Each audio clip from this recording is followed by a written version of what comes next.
Christian minority నుంచి కాపుకు లీడర్గా మీరు ఎందుకు పొజిషనింగ్ చేసుకోలేకపోతున్నారు? మీరు ఎందుకు, మీకు ఉన్నటువంటి ఇబ్బంది ఏంటి? చిరంజీవి 90% కాపుల్ని డ్యామేజ్ చేసి పడేశారు. ముద్రరాడు పద్మనాభ గారు మీరు కాపు సీఎంగా, కాపులకు సీఎంగా ఉంటారా? జేడీ లక్ష్మీనారాయణ మీరుంటారా?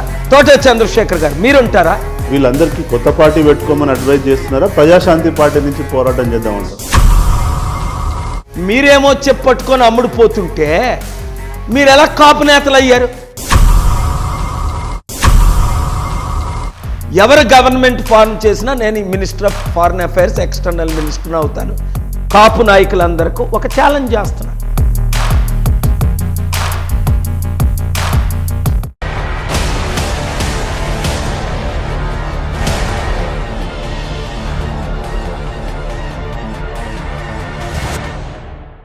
నమస్తే ఫ్రెండ్స్, నేను మీ ఎర్రబెల్లి రజనీకాంత్. నేటి భారతం ప్రోగ్రాంకి స్వాగతం.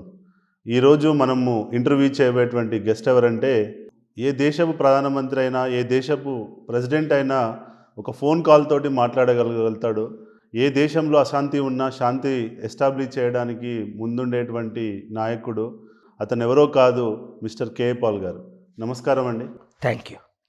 ఇప్పటికీ కేఏ పాల్ గారి యొక్క ఐడెంటిటీ ఏందనంటే, ఒక వరల్డ్ లీడరు, పీస్ అంబాసిడరు, లేదంటే ఒక క్రిస్టియన్ మైనారిటీని రిప్రజెంట్ చేసేటువంటి లీడర్గా చూస్తున్నారు తప్ప కానీ కాపు సామాజిక వర్గానికి లీడర్గా చూడడం అనేది జరగట్లేదు. మీరెందుకు పొజిషనింగ్ అనేది క్రిస్టియన్ మైనారిటీ నుంచి కాపుకు లీడర్గా మీరు ఎందుకు పొజిషనింగ్ చేసుకోలేకపోతున్నారు? మీరు ఎందుకు, మీకు ఉన్నటువంటి ఇబ్బంది ఏంటి? ఇప్పుడు ఇంత అవకాశాలు ఉన్నాయని మీరే చెప్తున్నారు. నేను అన్నది ఏంటంటే, నేను ఫస్ట్ వరల్డ్ లీడర్గానే, స్పిరిచువల్ లీడర్గానే, పీస్ లీడర్గానే అయిపోయిన ఘట్టం ఫేజ్ 1. బట్ ఇప్పుడు ఫేజ్ 2 నేను కాపు లీడర్గా ఐడెంటిఫై అవ్వడానికి ఇష్టపడలేదు. ఎందుకు? బీసీలు 55% ఉన్నారు, నేను బీసీని ఫస్ట్. అందులో నాన్ బీసీ కాపులు ఉన్నారు. నేను కాపుగా అడుగుతున్నది ఏంటంటే, మీరందరూ ఎందుకు టీడీపీలో, వైసీపీలో, జనసేనలో, ఇతర పార్టీల్లో చెదిరిపోయారని అడిగాను వాళ్ళని. పెద్దలు 200 మంది కాపు లీడర్స్తో మీటింగ్ పెట్టాను. ఒక 2 crores ఖర్చు పెట్టి. అవునండి, కాపులందరూ వచ్చారు. వాళ్ళందరూ మీ వైపు రావాలి అని అంటే మీరు ఒక ముఖ్యమంత్రి క్యాండిడేట్ అనేది ఎస్టాబ్లిష్ కావాలి కదా.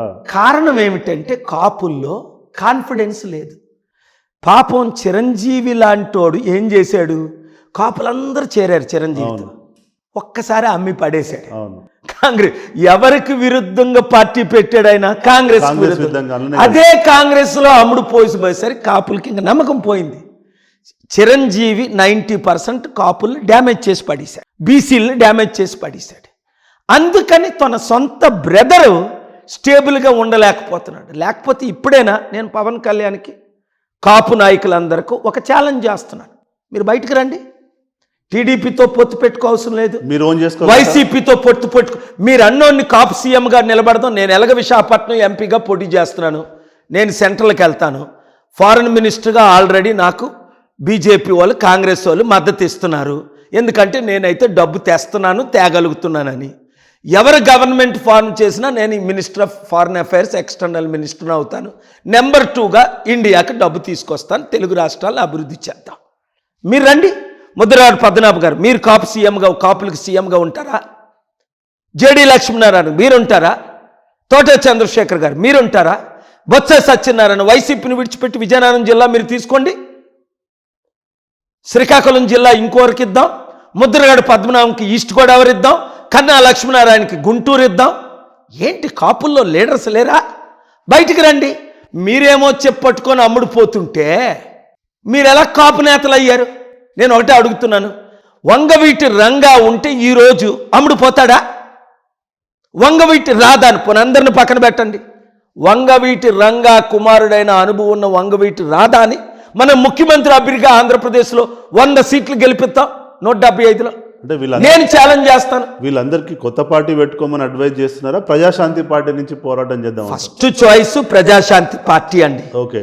లేదా ఉన్న 3-4 పార్టీలు అలయన్స్ పెట్టుకోవడానికండి. ఓకే. ఒక కాపుని, ఒక బీసీని ముఖ్యమంత్రిగా ప్రకటించడానికండి. తప్పే ఉంది? ఇప్పుడు చంద్రబాబు నాయుడు 2018లో తెలంగాణలో 3-4 పార్టీలు ఇచ్చారు. టీడీపీ, అలాగే కాంగ్రెస్, అలాగే ఈ అప్పుడేదో ఇంకొక ఆయన ఎవరో ఉన్నాడు, ఈ 3-4 ఇప్పుడు ప్రొఫెసర్ కోదండరామ్, పాపం ఇంత పెద్ద ఆయన పేరు లేకుండా పోయాడు ఆయన. అలాంటి వాడికి మినిస్ట్రీ కాంగ్రెస్ ఇస్తే మంచిది. ఇలాంటి వాళ్ళందరూ సిపిఐ సిపిఎం మహాగఠబంధన్ అంటారు. అవును, అది ఎందుకు పెట్టుకోకూడదు మనం?